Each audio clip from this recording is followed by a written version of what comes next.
Donc maintenant, on va passer à la seconde recette. La seconde recette, c'est du coup la technique des légumes en saumure. Donc comme on voit ici, ça c'est des chouchoutes, c'est ce qu'on va préparer maintenant. C'est des bâtonnets de chouchoutes et nous à la Belle Terre, on les appelle les cornichoutes parce que ça a vraiment finalement le goût et l'usage du cornichon. Mais du coup avec notre production locale. Donc on va voir comment on prépare ça. On va commencer par éplucher la chouchoute simplement pour la découper en bâtonnets. Donc petite astuce aussi, quand on découpe la chouchoute, on a une petite pellicule, comme une seconde peau qui va se faire sur la main. Alors soit on peut s'enduire la main avec un petit peu d'huile de coco. Moi je n'utilise pas nécessairement cette méthode, par contre je vais me laver les mains et les brosser directement après avoir fini d'avoir épluché. Ça évite d'avoir cette petite surplus de peau là qui se crée et qui est assez désagréable finalement, qui est assez compliqué à retirer une fois sèche. Là on va découper les bâtonnets et pour avoir une texture qui soit proche de celle du cornichon, donc c'est-à-dire pas trop ferme mais pas trop spongieuse non plus. L'idée c'est de faire des bâtonnets d'environ 2 cm de côté et on peut garder la longueur de la chouchoute.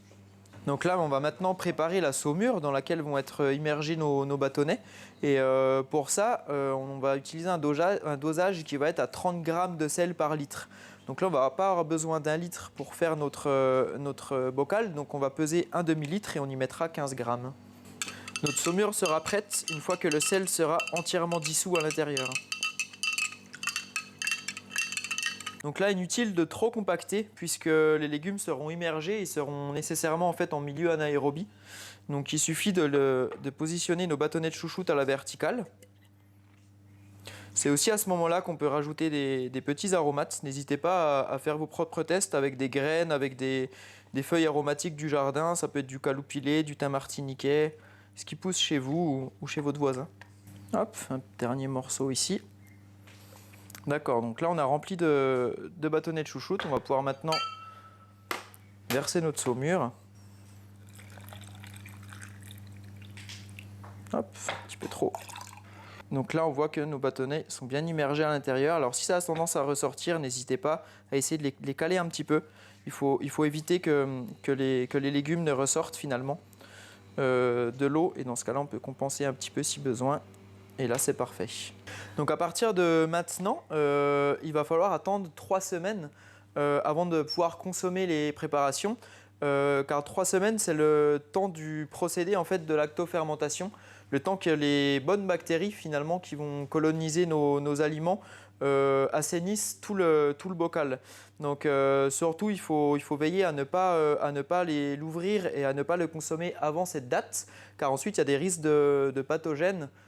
Par exemple l'hystéria, botulisme, donc c'est important. Et nous pour ça l'astuce c'est qu'on note finalement la date du jour à laquelle on l'a fait, ce qui nous permet le jour où on a envie de le consommer de pouvoir vérifier qu'on soit bien 21 jours plus tard. Donc pour préparer la lactofermentation, il y a 2 méthodes en fait différentes qui sont liées au même processus mais qui s'organisent un peu différemment. Et on peut voir derrière moi là par exemple ici ça c'est du coco qui a été mis directement au sel. Et puis sinon, on a d'autres... Là, c'est des citrons qui ont été mis en saumure. Donc le processus, en fait, est un processus qui est naturel. Il se fait, en fait, tout seul, entre guillemets, à condition de respecter quelques critères. C'est-à-dire, déjà, dans le choix des légumes, il va falloir des légumes qui soient naturels, en tout cas sans pesticides, parce qu'on va avoir besoin de la présence, finalement, des bactéries lactiques. Donc d'où aussi le terme de lactofermentation.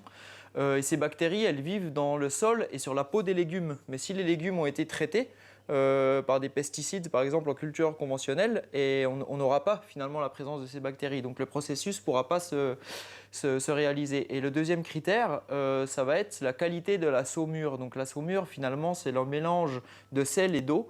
Et pour ça, il faut utiliser de l'eau qui soit déchlorée, donc soit de l'eau de source, soit de l'eau qu'on a laissé décanter, et du sel qui soit brut, donc du sel qui soit ni raffiné, ni iodé, sinon ça va altérer finalement le goût. Et du coup, c'est aussi un processus qui est plein d'avantages, notamment sur sa facilité de mise en œuvre, parce qu'il faut savoir qu'il ne nécessite aucune énergie finalement. On n'a pas besoin de chauffer, on n'a pas besoin de réfrigérer, c'est quelque chose qui se fait grâce au sel uniquement. Il y a quelque chose qui est vraiment propre à la lactofermentation également, c'est qu'il n'y a pas besoin de stériliser le contenu. Donc il faut que le bocal soit propre évidemment, bocal en verre, qui soit nettoyé Et ça suffit puisque c'est finalement le développement des bactéries lactiques à l'intérieur qui vont permettre d'assainir le milieu par son acidification. Pardon. Un autre avantage, notamment quand on cherche en fait à végétaliser son alimentation, ça va être que cette méthode de conservation va permettre d'offrir tout un nouveau panel de saveurs. Donc là, par exemple, on voit du coco qui a été mis en conserve par lactofermentation et finalement, on va réussir à obtenir des notes, des saveurs de fromage.